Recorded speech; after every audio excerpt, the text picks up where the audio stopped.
Thank you very much for coming. I'm Claire Van Blaricum, a member of the League of Women Voters of Santa Barbara, and I'm the moderator of today's forum. The League and the Faith and Society Committee of First United Methodist Church are co-sponsors of this candidates forum for Santa Barbara Mayor. We hope that this forum will inform all of us of the candidates' views on issues of interest. The League does not support nor do we oppose any particular candidate. The restrooms, thank you very much for attending, and our thanks to the First United Methodist Church for allowing us to use the sanctuary. Our sign language interpreter this evening is Joe Black with the Independent Living Resource Center. TVSB, our public access TV, channel 17, is videotaping this forum. I think video recording is probably the better phrase these days. The video will be online at the League of Women Voters of Santa Barbara website in both English and Spanish, and also can be seen on TVSB channel 17. Our candidates tonight are Hal Conklin, Frank Hotchkiss, Angel Martinez, Kathy Murillo, and Harwood Bendy White. Thank you all for coming. And now we'll begin. Here's how the forum will work tonight. Our League precision timers, who are here in front, wave your hands, will hold up cards with 1 minute and 30-second warnings and stop signs. When they hold up the stop sign, I will stop them. The candidates will make brief opening statements of up to 2 minutes. I will ask 3 or 4, possibly more questions depending on time, and each candidate will respond for up to 1.5 minutes. There will be a 10-minute break after the first several questions. We invite you, the audience, to write questions for the candidates, and we have cards for you to write them on. Raise your hand if you want a card at any time during the forum, and one of our ladies will bring you a card. We will collect the cards and sort them during the break. If you write your question in Spanish, we will translate it for you. All audience questions must be addressed to all candidates.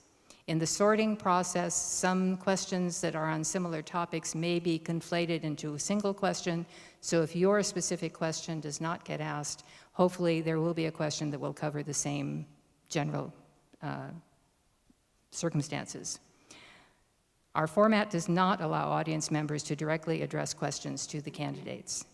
When the forum resumes after the break, the candidates will answer as many questions as possible from the audience within the time limit. They will each have an opportunity then for a closing statement. Let's get started. The opening statements. Mr. Conklin, would you begin, please? Thank you. It's a pleasure to be here, and I thank the League of Women Voters and the faith community for holding this forum. I'm running for mayor because I have a strong desire, and I've always had a desire, to make sure that the decisions made for our community involve everyone, that it's a community-based process for bringing people together to decide collectively what we want for our community. It isn't enough for City Hall to be a good steward of everything that's going on, which they have to be anyway, but it's important that we become facilitators of a bigger conversation with all of you. Now, what priorities do I have? My first priority has been one that I've had for 50 years, and that is that we protect the environment of Santa Barbara. That we were the place that the Earth Day started in 1970. I was then the co-director with Paul Rellis for the Community Environmental Council for 10 years. And I've served on a number of environmental boards nationally and internationally. And I think that as we're approaching only 3 years from the 50th anniversary of Earth Day, it's important to see that Santa Barbara continues to be the mantle for environmental leadership globally. Unfortunately, I don't see that happening. I think in many ways we're resting on our laurels, and I see many cities around us that have passed us by. We need to restore that leadership. Secondly, we need an environmental plan, a sustainable business plan for the future of Santa Barbara. Santa Barbara's always operated on a 20-year business plan, but I don't see that happening. I think that if we don't have a business plan that's built around the environment, we have no way to know where to put our housing, nowhere to put our traffic, nowhere to place our investments in infrastructure. I think that it's important that we take the advantage of the experience we've had, and because I was involved for many years in helping to save landmarks of Santa Barbara and design the future of Santa Barbara, that I can put that to work And that's why I'm saying we can do it. Yes, we can. Hell yes. Thank you. Next, we'll hear from Frank Hotchkiss. Good evening. Thank you very much, and thank you all for coming. When you think about it, we are a really unique city that boasts things that no other city our size can. We have 4,000-foot-high mountains folding down across a plain and with a European-style city into a sparkling waterfront and harbor, a first-class regional airport, miles of beaches, and what I would call cultural amenities that match or exceed those of cities 10 times our size. 6 different museums, our own ballet, our own symphony, our own zoo. And around all this is weather that is the envy of every city in the nation. So we really are the preeminent small city in the United States, and there's a way to test that. The next time you're in Davenport or Des Moines or Denver or Dallas, and they ask you where you're from, and you say Santa Barbara, watch what happens. They go, oh. We have a jewel here, and the main function or important function of the next mayor will be to ensure that that jewel remains sparkling and polished. Thank you. Thank you. Next, we hear from Angel Martinez. It's pronounced Angel, Angel. by the way. Thank you very much. Thank you all for being here. I want to thank the League of Women's Voters. Agradezco mucho estar aquí con ustedes esta noche. I'm running for mayor because I love Santa Barbara. I'm running for mayor because I've, in 40 years of business experience, come to realize that while some may deny it, this enterprise that we have, this city, this beautiful place called Santa Barbara is actually a business. It's an $800 million enterprise. It has revenue, it has assets, it has liabilities, it has employees. It has all the things that make it so complex and so difficult. It also has risk, and we are at risk. Over the next 10 years, we can expect to see unfunded infrastructure liability exceed $400 million. We will have $300 million in unfunded pension liability. And the only way forward, the only way to address this issue is economic growth, economic health, and economic sustainability. I believe Santa Barbara is a city that should be the best small city in America. But without a plan, without a vision forward, and in my opinion, without new leadership and new ideas, we're not going to achieve that. And I think that would be a tragedy. So I'm here to offer myself up and all the years I have of experience toward the service of Santa Barbara and that future. Thank you. Thank you. Next, Kathy Murillo. Thank you, Ms. Van Blaricum. I'm Kathy Murillo, and I'm running for mayor of Santa Barbara to bring responsive and energetic leadership that will benefit all the residents in our city. I'm proud of what our city has achieved during my 2 terms on council, especially after the 2008 recession. We've built back our fiscal reserves. Our crime rate is low. We've opened a new children's library. And we've set in motion several important environmental protection policies. But the best measure of why Santa Barbara is moving in the right direction is because it's a desirable place to live, work, and visit. Of course, we have challenges ahead of us. We need more housing that's affordable. We have infrastructure maintenance backlog and pension liability. But with the energy and optimism I bring as mayor, I'm confident we can continue to be prosperous. The voters know my work, and they trust me as a candidate. I'm endorsed by the Democratic Party.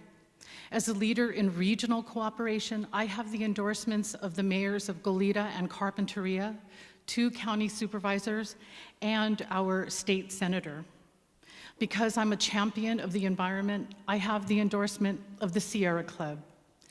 And because of my work supporting local schools and public libraries, I have the endorsements of the school board presidents of Santa Barbara and Goleta.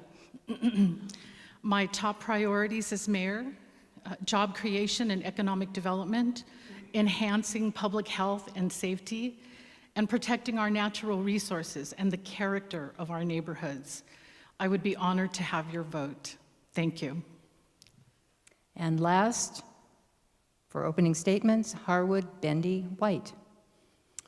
Well, I want to thank the League and thank all of you for coming out tonight for this forum. I was born and raised here, and Kathy, my wife, and I are blessed with having our son and 3 grandkids living right across the street from this church. I realized early on that I was living in paradise, and I realized also, as I saw the bulldozers scraping lemon orchards in the land of the West and in the Goleta Valley to make urban sprawl, that paradise was threatened. And so early in my career, I joined conservation groups and got active in local politics, and I've been active ever since. 8 years ago, I was elected to the city council and got a crash course in municipal finance. Crash as in all of our reserves were gone and the Great Recession was cutting our revenues every year. We needed to keep all of our essential services going, and we pulled it off. Now, these 6 years later, we have restored all of those services and also have restored our reserves as well. In the process, the state took the redevelopment agency, which was a $20 million revenue source for us, and also was the great producer of affordable housing that was feathered into our communities. We created a market-based response to that, which is AUD, rental housing, and it is overwhelming our neighborhoods. Going forward, we need to repurpose State Street so that the retail corridors have residential uses in them. And we want to make sure, as the council's resident expert on water, we need to make sure we never repeat the hard choices we have to make around water going forward.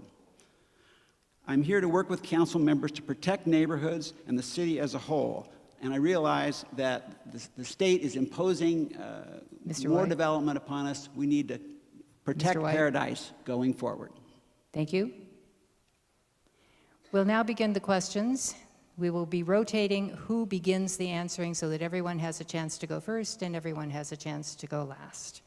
Our first question will be answered first by Mr. Hotchkiss. And the question is, as mayor, what are your priorities and goals as the representative of our city to organizations on the regional, state, and national level? Boy, that's a big question.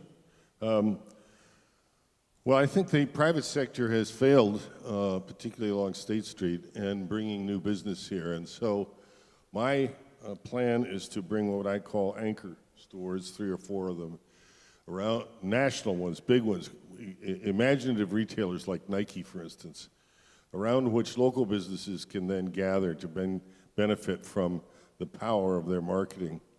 I also want to increase police presence, either with uniformed officers or assistants of some sort, and preserve our neighborhoods very much, protect them from what I call commercial ventures, which is in this case short-term rentals, short-term vacation rentals, and encourage off-street parking as much as possible. Thank you. Next, Mr. Martinez, and again, I apologize. If you could please identify yourself, even though I'm identifying you, since there are people who are unable to see where the candidates are sitting at this point. Angel Martinez. First of all, I believe our issues are not unique to Santa Barbara. I think that's one of the things that gets us in trouble sometimes. Our issues are regional. I think collaboration with other communities in our region, this part of California, is essential if we're going to address the problems that we have with economic growth, with environmental protection, with the sprawl that we may all be facing, with the housing issues, with issues of homelessness, et cetera. So collaboration with other communities is crucial. Currently, I don't think Goleta and Santa Barbara, for example, have a very good working relationship, which I find somewhat absurd. To answer something that Mr. Hotchkiss mentioned, I find it interesting that the private sector has failed, quote unquote. In effect, the issues on State Street have a lot to do with broader issues. Amazon, for example, that's one of them. However, the idea that we can create a mall environment with anchors has been disproven for a city like this and a street like State Street. We have to grow locally owned businesses, locally grown entrepreneurship, locally grown boutiques, so that you're not competing with Amazon.com when you walk down State Street. That's the only way to establish a viable economic corridor on State Street. Thank you. Next, Ms. Murillo. Thank you, Kathy Murillo.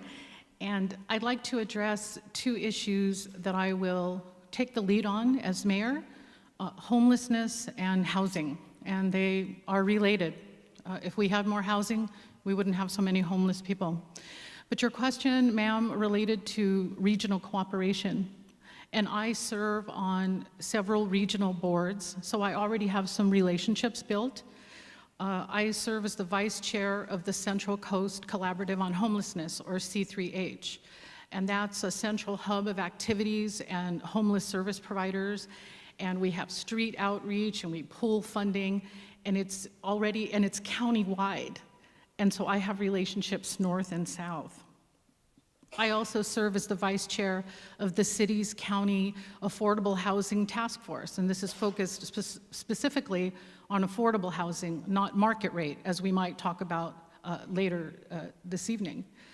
And I also serve on the South Coast Task Force on Youth Safety. So one of my primary community projects outside of City Hall is gang prevention, and so I'm active on that body. As mayor, I'll also serve on the U.S. Conference of Mayors, which has taken a strong stand on climate change response. I'm already doing this regional work, and I look forward to taking it to the next level as mayor. Thank you.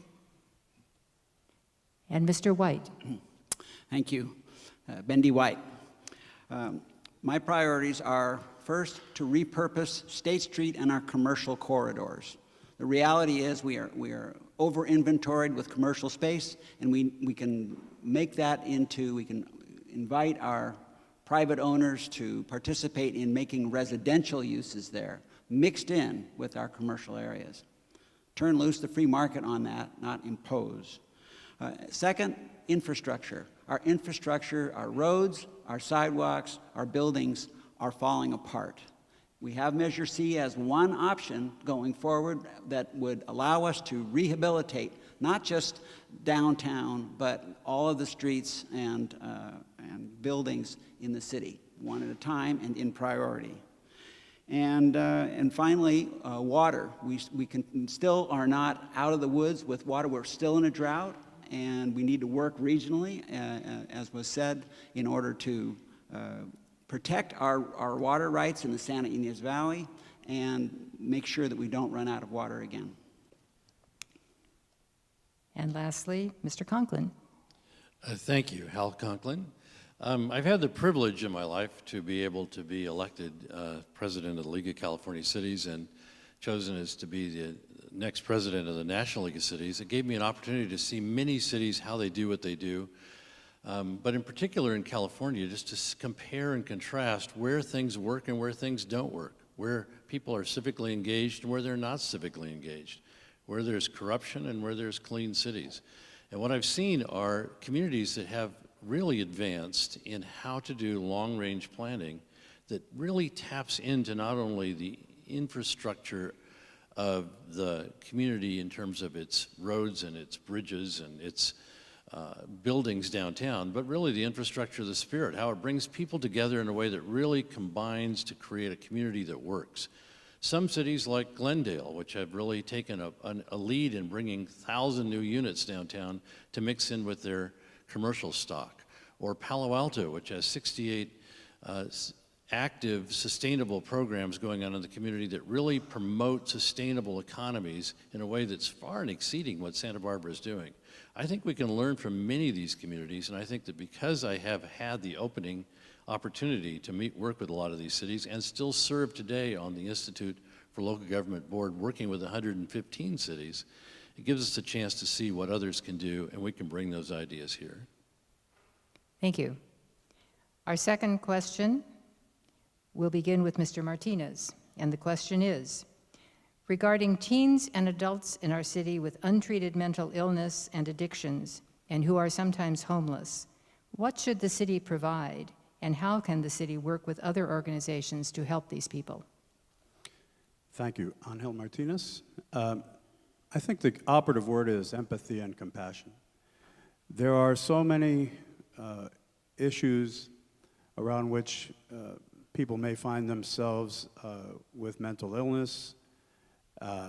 There are many organizations in town that are addressing the problem, but they work in an uncoordinated manner. And I think one of the things the city could do is be the conduit, the broker, the coordinator and collaborator between all of these agencies, as well as a variety of nonprofit organizations such as the Mental Wellness Center, who are doing extraordinary work. And by articulating what's working, by measuring, by setting some metrics, having some standards to understand where the money is going, how much money is needed, and focusing the money on the biggest problems, attacking them one at a time.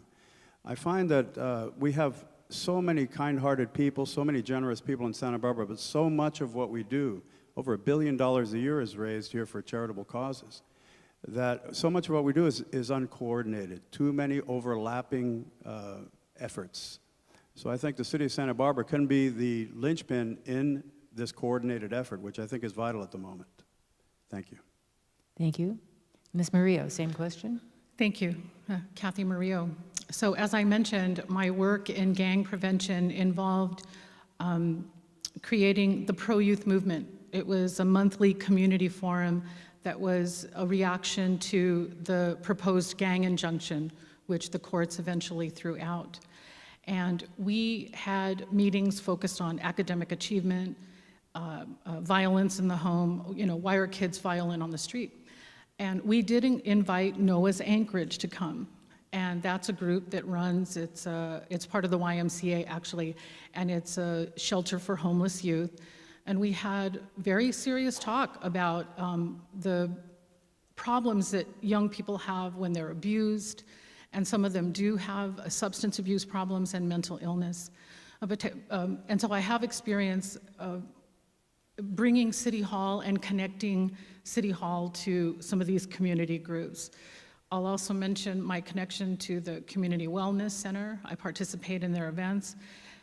But in the bigger picture, the city of Santa Barbara, to address this issue, would work with the county government, which has a strong behavioral wellness division, and they look at mental illness and mental health challenges, and they would be someone that we would work with closely. We also have CDBG and Human Services funding in the city of Santa Barbara, and I would encourage those people to apply for our grant. Thank you. Thank you. Next, Mr. White. Thank you, Bendy White. Well, currently, the city of Santa Barbara does more than its fair share of providing homeless services and working with these various social services. The county has really stepped back in its efforts, and if you look at, for example, even tomorrow on tomorrow's agenda, you'll see that the city is stepping up and providing much more than its fair share of funds for homeless services. We need all of our South Coast agencies, the city of Carpinteria, the city of Goleta, and the county, who has much more legal obligation to provide these services, to step up and do their fair share as well. The redevelopment agency that I was talking about earlier has done some wonderful things that you see out there. Of course, the state took that away from us.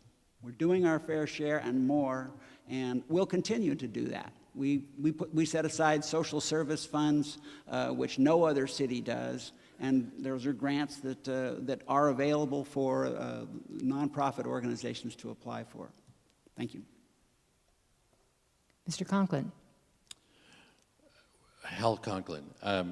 We have done a lot in the work in this community on homelessness, but I don't think your question was really about the mental illness issue.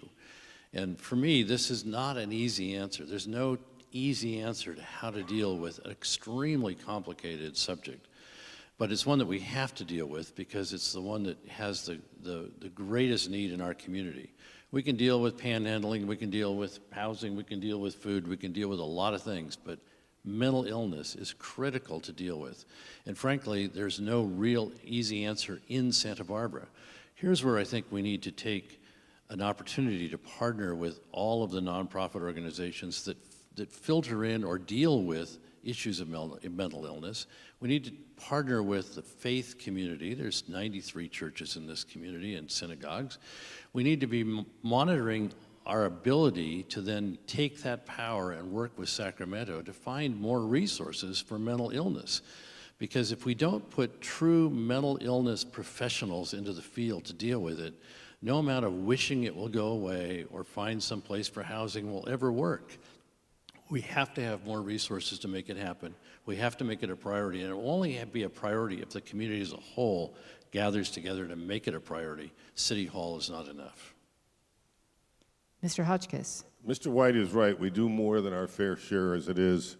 We have a restorative policing program that's really successful in helping people that have, for one way, reason or another, ended up in the criminal justice system to get them back on their feet. But you have to understand, or we need to at least realize that we have to know who the people are that we're trying to target. The first off, the people that are on the street are, one group is called the urban traveler, which is somebody, usually a couple, but often with a dog, traveling up and down the coast according to the seasons. They're not interested in any of the services that we're talking about. In fact, if you approach them, they turn and run away. There are the mentally ill. Those are people that you can identify, and unfortunately, they often need a 911 call. They're the most vocal and frightening. There are other people that for 15 years have chosen to be what they would call themselves home free, and they live in Oak Park, places like that, and if you ask them where you're spending the night, they won't tell you because they've got their own special place. We have some very good organizations, Salvation Army, PATH, it goes on and on. So we do our fair share, and we do coordinate those things. Mr. Martinez is incorrect. We work very well with these groups.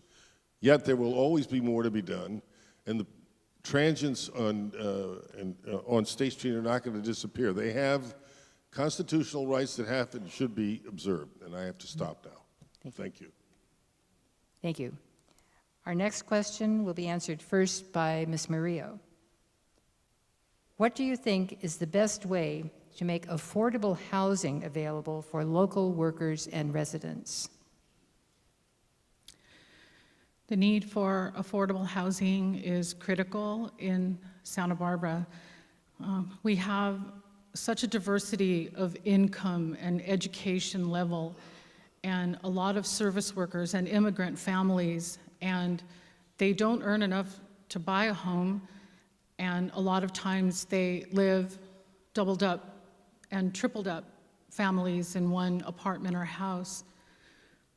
Unfortunately, the redevelopment agency took away a large amount of money, and our city housing authority was so good at leveraging that into housing. I would like to work with our state legislators. I've already met with Hannah Beth Jackson. How do we get to the point where the state makes it back up to us? The state is giving us a whole bunch of housing mandates right now, and I think it should come with some funding so that we can carry that out. As I said, I work on the Affordable Housing Task Force, and we work with People's Self-Help Housing, Habitat for Humanity, and other nonprofit developers. So there are ways to bring tax credits and other subsidies. If people donate land, and I know that sounds like pie in the sky, but that's one of the largest costs of building housing is the land cost. So our housing authority was gifted the church space, and I see Congressmember Capps here. It was her church. So they got the land and they were able to build senior housing. Thank you. Mr. White? Could you repeat the question, please? Certainly. What do you think is the best way to make affordable housing available for local workers and residents? Well, on housing, I think we should take the Hippocratic Oath. do no harm. We really have an extraordinary opportunity in the form of this crisis, the retail crisis in our commercial core. This is a place where one use is becoming more outmoded, and we have an opportunity to bring in one that on the surrounding areas is obviously in such huge demand that the worker housing that was built 50 years ago is now worth 7 figures. So I look forward to working with owners, developers, and bureaucrats to come up with plans and patterns to put housing on the State Street corridor, Milpas, and so forth, that fits in and blends in with our community. Thank you. Mr. Conklin. Hal Conklin. Well, look, this community has an enormous amount of publicly subsidized housing. 14% of the entire housing stock of Santa Barbara is either owned or controlled by the government. I don't know any other city in America that has that level of housing, and yet it's still a drop in the bucket as to what's needed. The fact is that we only have a certain amount of resources that are available, and I'm not going to depend on Sacramento to give us money or Washington to ever give us anything. We have to really make it happen here. But we got to be strategic about how we do it. If we're going to do economic development, let's tie our housing development to the economic development plan. You can't build more density on Outer State Street or someplace so people still have to drive 5 miles to a job. If you're going to build more stuff downtown, or you're going to build high-tech places on the waterfront, build the housing next to it so they can walk to work. You can't just build housing willy-nilly in this community without it being tied to a long-term economic development plan. That is critical to how you're going to get housing zoned, built, and funded in Santa Barbara. It's got to be tied to a long-term economic development plan, and that plan has to be environmentally sustainable. Thank you. Mr. Hotchkiss. Frank Hotchkiss. Well, I hate to be the Grinch that stole Christmas here, but honestly, with the value of land and homes here, there really is, would have to say affordable housing in Santa Barbara is an oxymoron. And it's just always going to be that way. The only way I can ever see of solving that is to improving the economy so that workers are making more money and therefore can afford to live here. Otherwise, we'll be the destination of bedroom communities like Santa Maria, Lompoc, and Ventura, which we are to some degree now. So I think if we try to look at, as Hal pointed out, 14% of our existing housing is in some way government controlled or funded. You can't do that. You have to return to the market and hopefully improve people's working situation so they can afford to live here. Mr. Martinez, same question. Angel Martinez. Yeah, I think housing is an obviously unbelievably important component of any sustainable economy. We at Deckers, for example, had no problem getting people to come visit Santa Barbara. Our problems would start when they'd start looking at housing prices and rent prices in Santa Barbara. And it was a very tough sell when they got back home to Indianapolis, where they had a 4,000 square foot house on an acre, and for that they'd have to trade for a 2-bedroom house in San Roque. So in my mind, this is really about a long-term vision for what do we mean when we talk about affordable housing. This is an island. I like to think of Santa Barbara, and I have for many years thought of Santa Barbara as an island. We can't go in any direction. We can't go up. We have to protect every square inch of the property that we have here. We also have to be cognizant of the fact that people, young people especially, need an entry into the market. And that entry is typically an apartment, a nice apartment, but an apartment nevertheless. Eventually from there you might buy a condo, then from there you buy your first house, maybe a little nicer house, and you become a very key sustaining member of the community, contributing to the economic growth of our city. But we haven't built apartments in any substantive way in 30 years. We average about 100 units a year in housing. So we talk about it in one way, but the fact is we're not really that committed to affordable housing. Affordable is defined by the cost of building the units, and we drive that cost up with every single meeting we have in downtown. Thank you. Our next question will be answered first by Mr. White. How can the city improve in preparing for and responding to disasters? Well, the city has been slow to respond to earthquakes after there was quite a strong state response 30 years ago with regards to commercial buildings. But our soft story apartment inventory is one of those infrastructure deficits that is definitely staring at us. As mayor, I would be pushing at every level, both locally and as well as with our state representatives, to do something about that. We're hearing more as we've seen earthquakes in other places. There's more attention to it, but definitely earthquakes is a key one.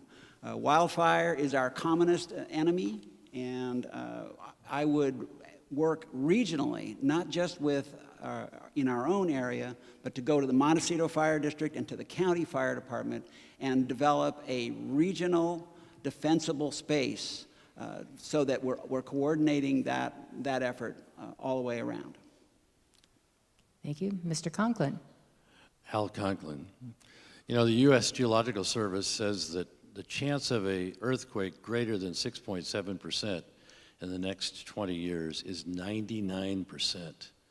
It's going to happen. Something major is going to happen here. It could happen in the next 4 years. I think our city's done an exceptional job of preparing itself for how government will operate. But I think the average citizen on the street is woefully unprepared for what's about to happen. We need to do a whole variety of things to get this community ready, and we don't have much time to get it done. I've put on my website, and I don't have copies here, but you can go on the website and get it, 10 things that I think the city needs to do to prepare itself to get ready, and 10 things you need to do at your home to get ready. Among the things the city needs to do is it really needs to take about 500 people and put them through CERT or emergency resource training to get them ready for what has to happen in an emergency. Secondly, we need to really make sure that our police station and the police facilities are secured, because if they collapse in a disaster, we're going to be in a situation where you could have vigilantes on the street. And frankly, we need to put our fire departments through paramedic services training and get them ready to go to be able to provide emergency services to people on the street. There's a whole variety of things that people need to be ready to do, and they're not ready. And if we don't take a leadership role to get them ready, it's going to be a tragedy when it happens. Mr. Hotchkiss. Well, I think I hold, and I suspect you do too, in great pride in our fire services. They have protected the city wonderfully in at least 3 or 4 major fires that I can think of in the last few years. There is one area, however, where we fall down. A few people know this, but 70% of the calls to the fire department are for medical reasons, not for fire purposes. And if I am I'm in Montecito Fire Department, and I am someplace close by to somebody who has a medical emergency, if the Santa Barbara office gets the call, although I am the closest asset, don't hear. 3 minutes can make the difference of life and death, particularly with somebody who was a stroke victim. I'm working on a plan at the county level to make sure that assets are recognized in place rather than going through bureaucracies, so that response times can be faster, more efficient, and better for all of us. Thank you. Mr. Martinez. Angel Martinez. In my mind, this is one of our critical issues. Modernized infrastructure is a crucially important component of preparedness for emergencies. And that includes a police station, which may not survive a 5.5 earthquake. As a matter of fact, the police department stores critical equipment at the fire station. So in my mind, this is one of the things that I feel has been a failure of leadership in our city government. I feel that over the last 6 years, we've seen a $172 million increase in our unfunded infrastructure liability, a 55% increase.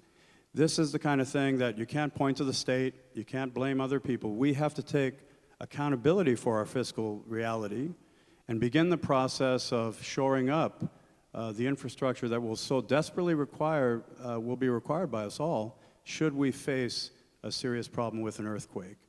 Lack of communication among agencies is another issue that's going to require investment. In this region, we have multiple police departments, multiple jurisdictions that need to start operating as one, much like the fire department does with county fire, and more of that needs to happen on the police level. It's happening, but it's informal, and I think we need to do a better job of encouraging that and supporting that. Thank you. Ms. Murillo. Thank you. We can expect fire, flood, and earthquake in Santa Barbara. I'd like to point out that our fire department has an extensive disaster preparedness program run by Yoli McGlinchey, and she does a fabulous job. The city works with the county, and the program is called CERT, and they also do Spanish language training. I'll point out, too, that our fiscal reserves, I mentioned they're back up to the level they should be. 25% of our operating budget we have in the bank, so we are ready fiscally with some money if we lose our revenue sources due to disaster. Before I was elected to City Council, I was the News and Public Affairs Director at KCSB Radio, and I coordinated news coverage of several of the wildfires we had between 2005 and 2011 when I got elected. And I'm good in an emergency, and I'm ready to take the helm as mayor and be a strong leader when people are panicking. I coordinated with the Red Cross, our fire departments, obviously, the Air Pollution Control District, because we had air pollution problems, police and sheriff regarding road closures. So I don't want to call on a disaster, but I'm ready for one, and I'll do a great job as mayor. Thank you. Mr. White. Repeat the question again, please. Make sure I get it right. Certainly. How can the city improve in preparing for and responding to disasters? Okay, thank you. Well, first of all, with Measure C, which I hope passes, we will be able to build a new police headquarters. That is our #1 infrastructure issue in the city. We have been able to pull the communication center out of its basement, where it used to sit, and now we've got it in the Granada garage. So that was one pretty good stopgap step. And going forward, I think we need to harden our infrastructure. We need to have more, even the apartments that I was talking about need to be able to be rehabilitated with earthquake-safe construction. So, and we do have an excellent emergency services system in the fire department already, and a earthquake-safe headquarters there, which can deal with a serious earthquake. Thank you. I think I got you out of order. I apologize. I think I slipped back to Mr. Conklin rather than letting Mr. White start, but you all had a chance to answer. The next one then will be started by Mr. Hotchkiss. Regarding traffic, what is the best way to protect pedestrians, cyclists, and safe routes to school for our children while maintaining traffic flow and reducing congestion? And how will improvements you recommend be funded? Would you repeat the last part of your question? I'd be happy to. I'll just repeat the whole question. What is the best way to protect pedestrians, cyclists, and safe routes to school for our children while maintaining traffic flow and reducing congestion? How will improvements you recommend be funded? So you may have seen recently new delineations on the street as a result of the really successful bicycle master plan that took some struggling to get cyclists, bike cyclists and car people together, but eventually we did it with not a Long Beach plan or a San Francisco plan, but a Santa Barbara plan that I think both sides, if I can put it that way, will agree to, all without funding directly from Santa Barbara itself. So that will go, I think, far towards making safe. I don't know if it'll make them safer, but it'll make them feel safer. We will see. Safe routes to school, we've been doing that. We've made curb adjustments here and there. Elsewhere, we have traffic enforcement that can be pretty strict, and to some degree we've been trying to encourage bicyclists to be more observant of rules of the road, if I can put it that way. It's, you're so maneuverable on a bike, it's easy to just think I'll zip in and out of here, but that can cause real problems for both you and pedestrians and people that drive in a car. Mr. Martinez. Angel Martinez. The best way to keep cyclists safe is to separate them from cars, not have them share what are already narrow streets.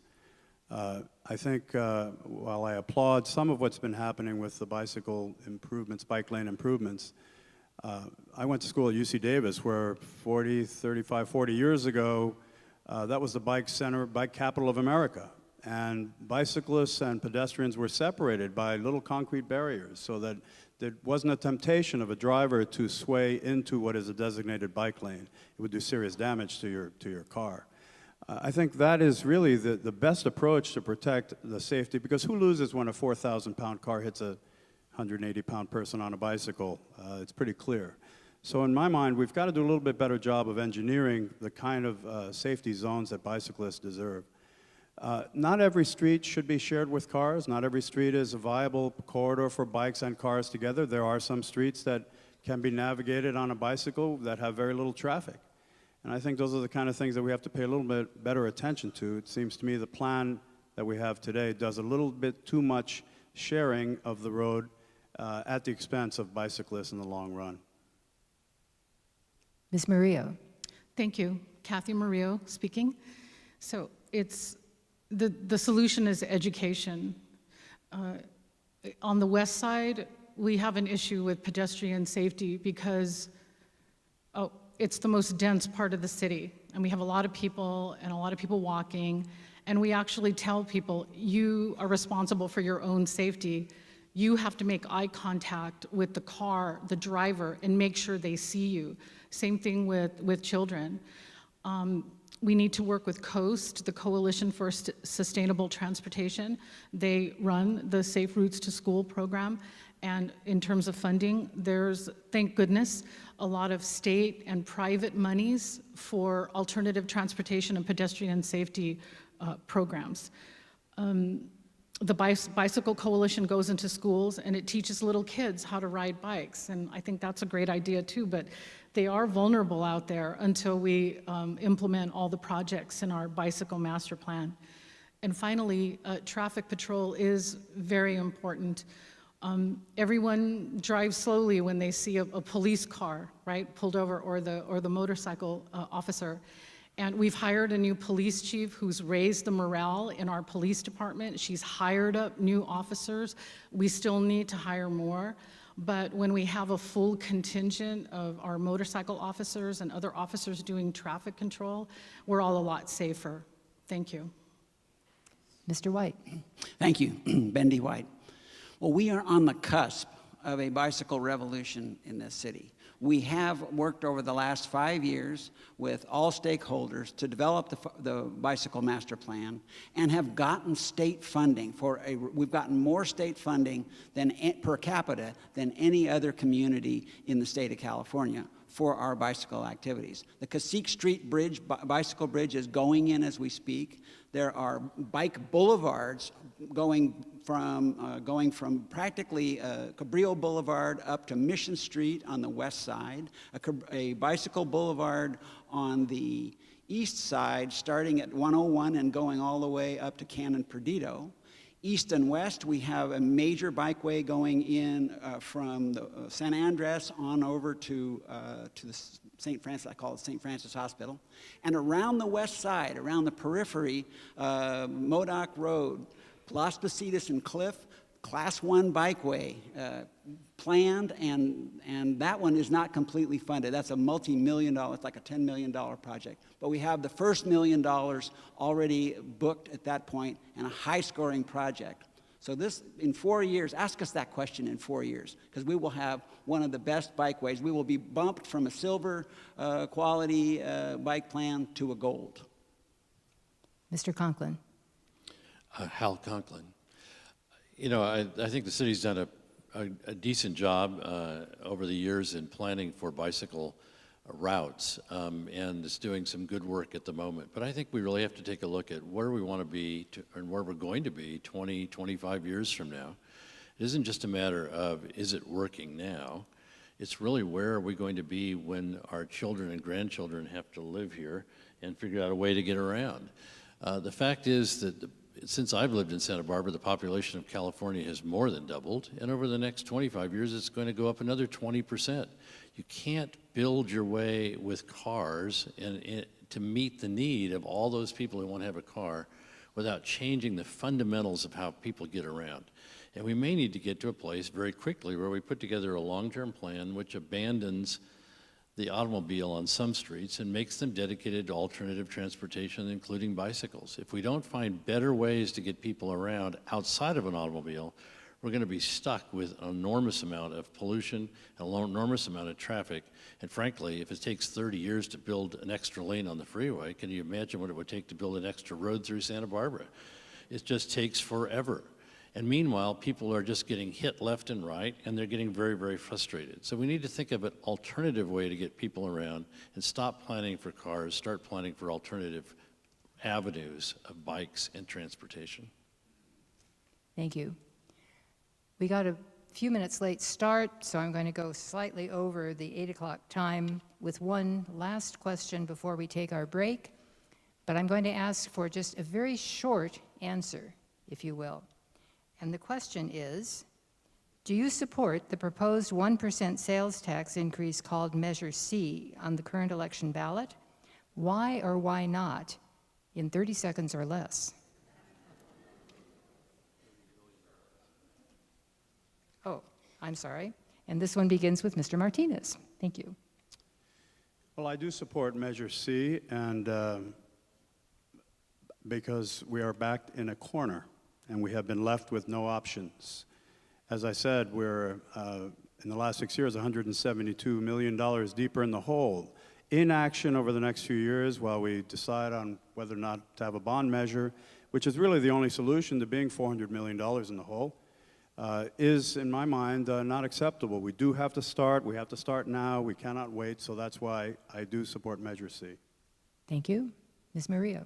If this measure passes, if the voters say yes to this new revenue source, we'll have $22 million to help with smooth roads and a new police station. And the city went to the community, extensive community outreach and professional polling, and the answer came back that people want these services and they're willing to contribute. So yes, I support it. We're giving people a choice. It's going on the ballot, and people are going to decide what their priorities are. Thank you. Mr. White. I do support Measure C. It will be the basis for 2 bond issues, in my view, under my mayorship. And one would be for the police headquarters, and the other would be for roads, sidewalks, drainage, and buildings. And those 2 bond issues would be able to cover many of the unfunded liabilities that have been so eloquently pointed out in this forum. Mr. Conklin. Hal Conklin, yes, I support Measure C for the same reasons that I think all the others so far have said. I would just add one additional part, and that is that I think we need an ordinance passed and ultimately approved by the voters, which provides for ongoing accountability for where that money is used, and did it meet both its objectives and did it stay within budget? Because I think that people need to trust that if they're going to add more money to their tax rolls, that in fact they got what they paid for. And I think that very often after these bond measures are done, no one really knows what happened with it. Thank you. Mr. Hotchkiss. Frank Hotchkiss. No, I don't support Measure C for 2 reasons, both of them fatal in my view. First off, it has no sunset clause. I call it the tax from here to eternity. And secondly, there's no control of how the funds are spent. There's all good intentions with the existing council, but the council has a lifespan of exactly 3 months. After that, we get a new council, and then 2 years after that, even another new one. If something serious, important, whatever comes along, or favored by politicians, then that money will not be spent the way you want it to be. Thank you. But before we begin, I had a request to introduce each of the candidates to stand up so you have a chance to see them briefly, and they are going to come to the podium for their closing statements. So first, from this end, Hal Conklin, Frank Hotchkiss, Angel Martinez, Kathy Murillo, and Harwood Bendy White. Thank you. Okay. Wow. You folks have a lot of questions. But as I say, we're going to have them in batches. So, number one, what is your stand on sanctuary cities? And let's begin with Mr. Conklin. Well, if the state could figure out what a sanctuary city means, I could probably say whether or not I think Santa Barbara should agree with it or not. The problem is that it's more of a term used to sort of designate what it is the police should or shouldn't do, but when it comes to federal law, there's only certain things that you cannot do. And one of the question marks that's a big question mark about sanctuary cities is that if the local law enforcement does not inform people who are criminals getting out of jail to the feds that it's happening, then they start sending in their own people in droves, and then it just creates chaos in your community and a lot of frightened people. I think we have to find some way to make it clear that our police are not enforcing federal laws. Only the federal government is there to enforce federal laws. And we want people to trust our local police. But on the other hand, no one wants criminals on the street just because they weren't told that somehow they were being let out of jail.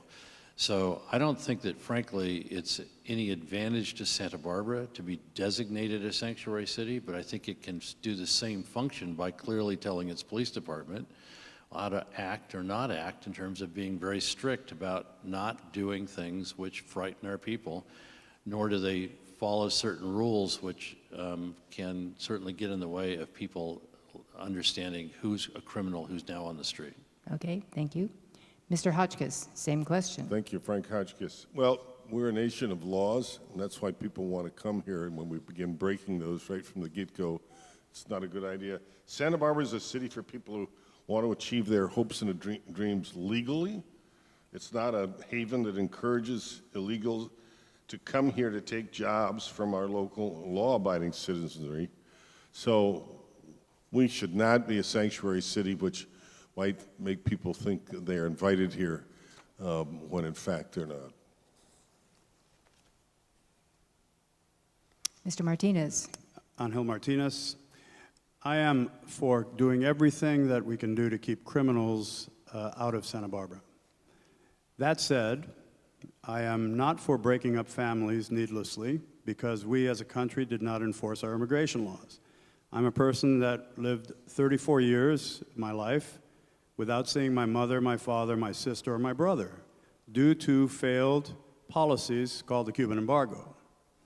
I know what it feels like to be separated from my family with no recourse and no ability to see them. So the idea that we would deport someone, tear families apart because of a parking ticket, or because perhaps they failed to show for an arraignment when they, in fact, it was a minor misdemeanor, they're not a threat to the community, they're not a threat to society. The police are more than adequate at enforcing that and determining that, and that decision should be left to the local authorities, local law enforcement, and not in some arbitrary idea that everyone who isn't from here needs to go home. Thank you. Ms. Murillo? Kathy Murillo. We need to recognize that our undocumented labor force here in Santa Barbara is an integral part of our economy. Here in Santa Barbara and countywide in terms of the agricultural business. And I support what the state has done, calling California a sanctuary state. They managed to find the right language for that and resolve the question of whether people committing violent crimes would be able to go free. They worked hard on that, and I respect that. I totally support our police chief and her policy, which was the policy of the chief before her and is the will of the city council, that our police officers do not act as ICE agents. And I'll point out that this church that we're sitting in is a leader in helping our undocumented people. They're part of the Interfaith Sanctuary Alliance, and they're looking for ways to respect everyone who lives in this city. Thank you. Mr. White. Well, the state, Bendy White, the state has taken on the task, thankfully, of fighting back and of declaring a sort of sanctuary. It's different than some of the earlier definitions, but it's one that, again, is a compromise definition of making California a sanctuary state and relieving cities of having to stick their necks out there. I support staying below the radar. I also support our chief's policies to not disrupt families and to keep the community intact as far as being able to report crimes to the police without feeling like they're endangering their status. So it's a compromise. It's certainly an uncomfortable situation, and it needs a whole lot more work on the national level. More humane work at the national level. Our next question will be answered first by Mr. Hotchkiss, and that question is, please state your position on short-term rentals, particularly with respect to the impact on tax revenue and the true impact on housing stock and benefits to citizens. Well, the effect on taxes goes down because we've voted to enforce existing ordinances which are averse to short-term rentals because they're commercial operations in the residential neighborhood. So I was part of the unanimous vote for that. Insofar as the housing stock is concerned, that's sort of a question. We don't know the answer. Will it increase the housing stock if there are fewer short-term rentals? We're watching that now. The city has taken a sort of gutsy position because they took a position that did not bring them money, but in fact lost us about $1 million a year. But I still think that preservation of neighborhoods is the way to go. Mr. Martinez. Angel Martinez. My opinion is that short-term rentals should be allowed in those areas designated as hotel zones. Those are areas in which a person, say, buys a home or rents an apartment surrounded by a variety of different hotels, and that's a choice they willingly make. I'm opposed to short-term rentals in residential communities. If you buy a house, you spend $2 million on a house, and then right next door you have Bachelor Party Central every Friday and Saturday. That is absolutely unacceptable. I do believe that people in residential communities who live in their home, however, and perhaps elderly people or people who want to rent a room occasionally to a family from France or Germany, wherever they're coming from, should have the right to do that. And that can be done with just an advisory permit, just so the city knows it's happening in case there's any sort of issue or problem. And that permit should be free of charge. I don't believe that the city has the right to deny a person the right to rent bedrooms out in their home when their kids have left the home and they're now living in a 3-bedroom house and only using 1 bedroom. So I do believe it's an overreach on the city's part. I don't think there is no answer to the question, does it improve the housing stock? Because I think clearly the answer is it's not measurable, it's probably not even discernible. I think there are other solutions to improve housing stock, like the accessory dwelling units, which I think can do a fair amount to create entry-level housing in our city. Ms. Murillo. Thank you, Kathy Murillo. I was part of that unanimous vote to restrict short-term rentals in most of the city for 2 reasons. That vacation rentals take away long-term rentals, and we need rentals and living space for people who work here, our local residents. The other issue was neighborhood compatibility. People want to live next to a family so their kids can play together, so that they're neighbors, not people who are rotating every couple of days like a hotel room. I was the city council member who said, let's give them a nice long time to divest, because I recognized that the city had been allowing short-term rentals for a very long time. We issued business licenses, so we got those fees, and we were collecting bed tax. And people had made investments in it, and they were making good money on it. And so I said, let's give them a nice long time to divest. We ended up giving them 18 months. Maybe that wasn't long enough for some people. But I'm looking to protect the character of our neighborhoods, and we're trying to find a place for it to happen. But so many of even in the R4 zone, those are residential areas. This is a difficult one. I have to look out for the residents who live here and who are looking for rental units to live in. Thank you. Mr. White. Bendy White. I was part of the unanimous vote. I was uncomfortably part of the unanimous vote to ban short-term rentals. I support home sharing. I think that would be a term that maybe would be similar to what Mr. Martinez is talking about.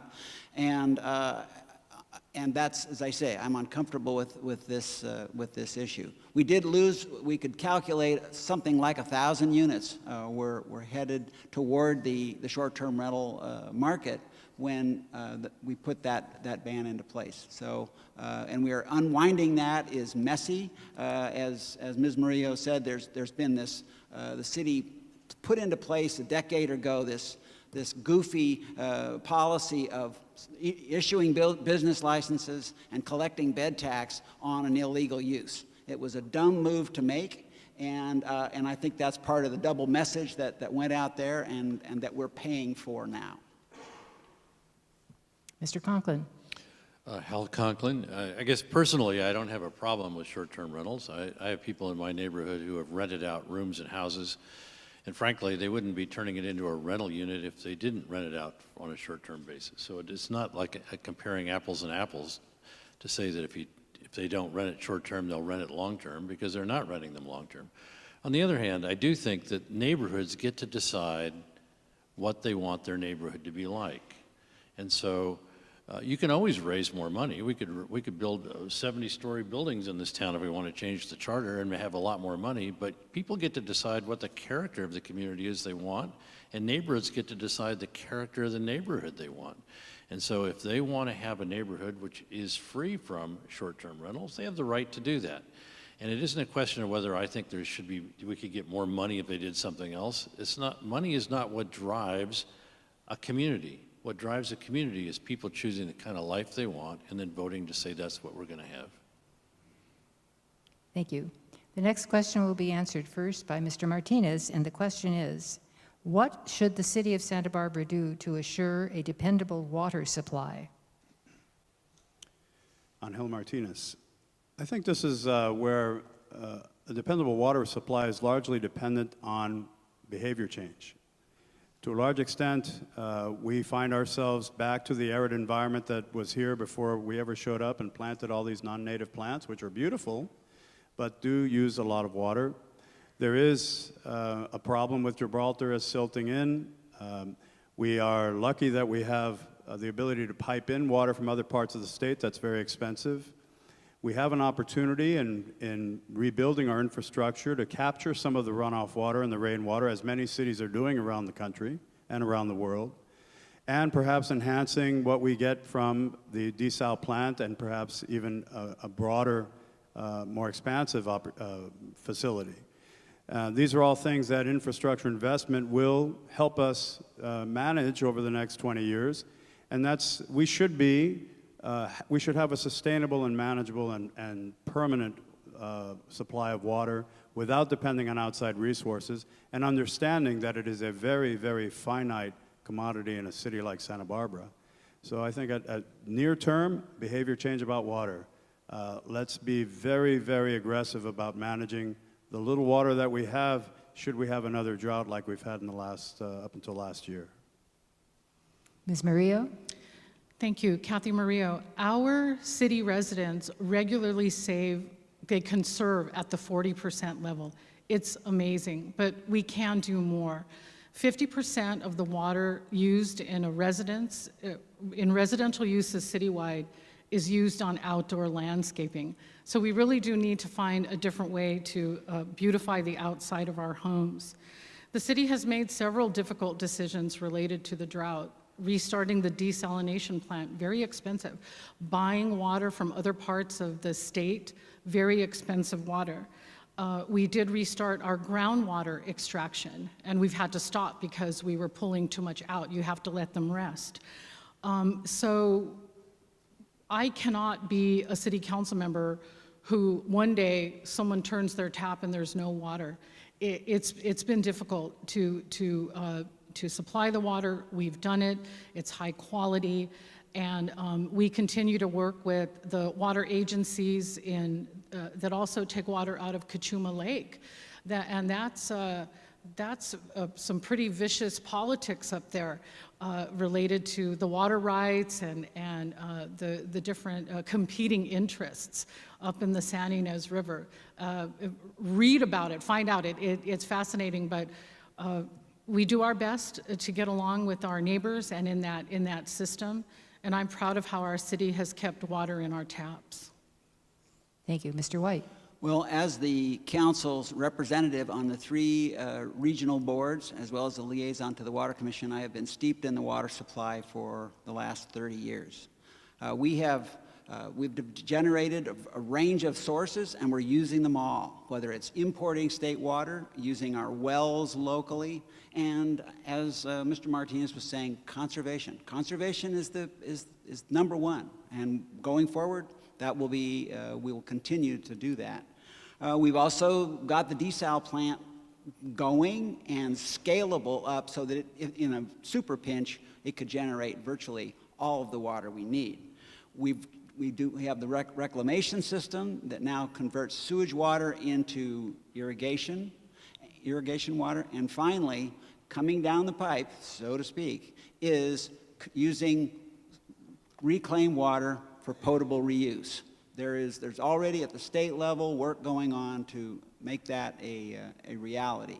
We'll pipe the water all the way back up to the treatment plant and basically run it back through the system again. So it's a broad range of sources, and let's be penny pinching it, drip pinching it as we go forward. Thank you. Mr. Conklin. Well, I applaud the city for having a diversified water supply, because I think it's really critical that you can't depend from year to year on where the water is going to be plentiful and where it's not. So I support every one of the supply sources that they have. I do think, though, that some are extraordinarily expensive, such as desal, but in an emergency, you got to have it. I was very impressed years ago when I saw what in Israel they were doing with drip irrigation. But I was even more impressed 2 years ago when I was in Israel and saw the new level of drip irrigation, which actually cut old drip irrigation in half. And it seemed to me that with those new technologies that are happening in arid climates, we ought to be investing in helping people take the 50% of the water which goes to use outside and find ways to use investments for people in drip irrigation that is the new technologies which would reduce the water use dramatically at the outdoor use. Mr. Hodgkins. Yes. Well, Bendy gave the most comprehensive answer as I knew he would, because on city council he really is the pro, and I look to him. The key part, to my mind, is what you as citizens have done, which is really exceptional, conserved as much as 40% of our regular water usage, even though that meant that water rates would go up. So the city is clearly behind this. We're in better shape than most places. We've got great water people in place. We're doing it right. Thank you. Thank you. So that we're sure to be done by 9 o'clock, we're going to have to cut the questioning short at this point and move to the closing statements for the candidates so that you have a chance to see them, which has been a bit of a problem given our venue today. They will each be coming up to the podium in order to present their closing statement for 2 minutes apiece. And I think because we started with Mr. Conklin for the opening statements, we will start with Mr. White for the closing statements. And I will get my stuff out of his way here.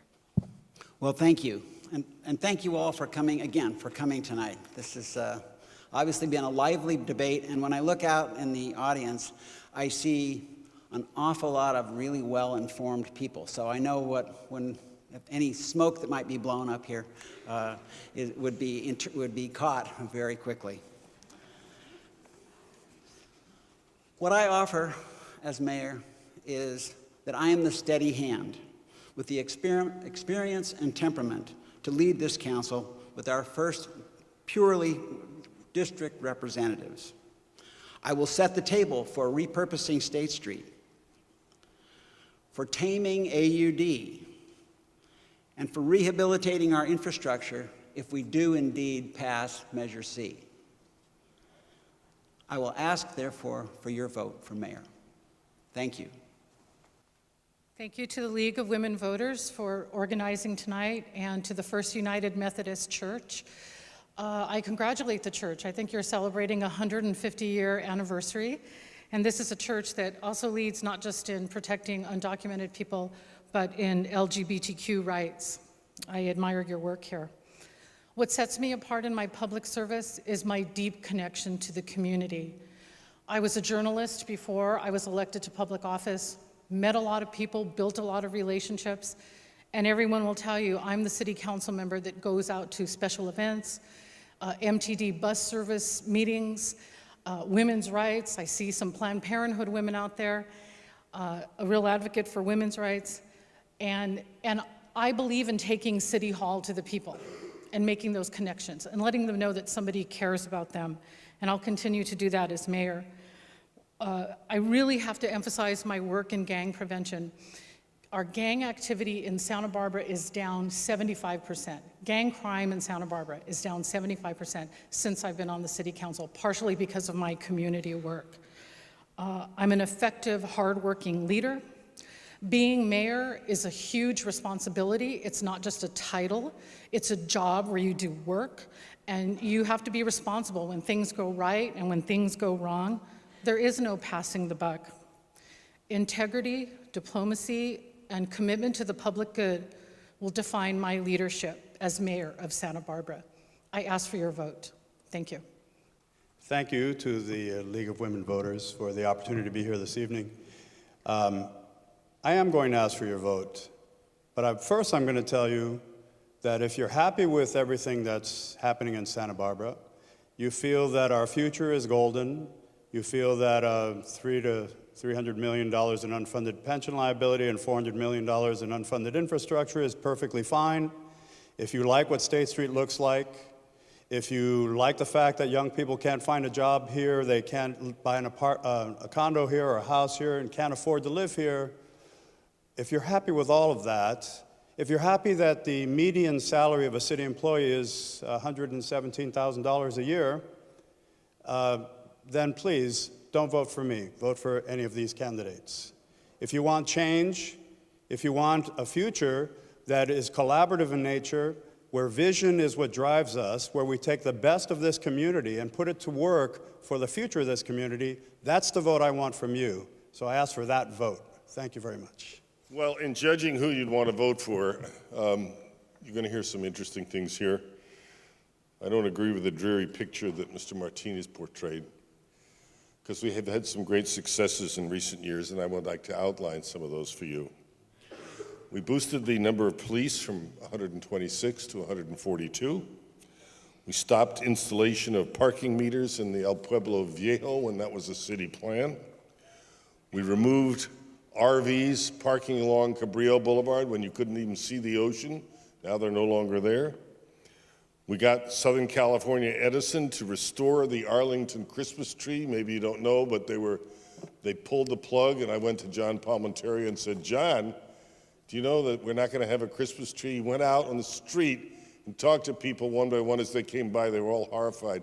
By the end of the evening news, we had the Christmas tree back. We halted a plan to pave trails in the Douglas Family Preserve and take away the natural feel of it.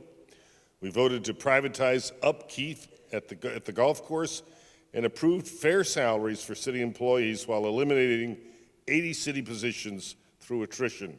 We saved $80 million that way, and maybe most importantly, and to some degree this was lucky, when I first came on, I looked out at the water, and there was a cruise ship out there, and I thought, gee, that's kind of an interesting addition to our economy. I asked the mayor, can I be the liaison to the waterfront? She said yes.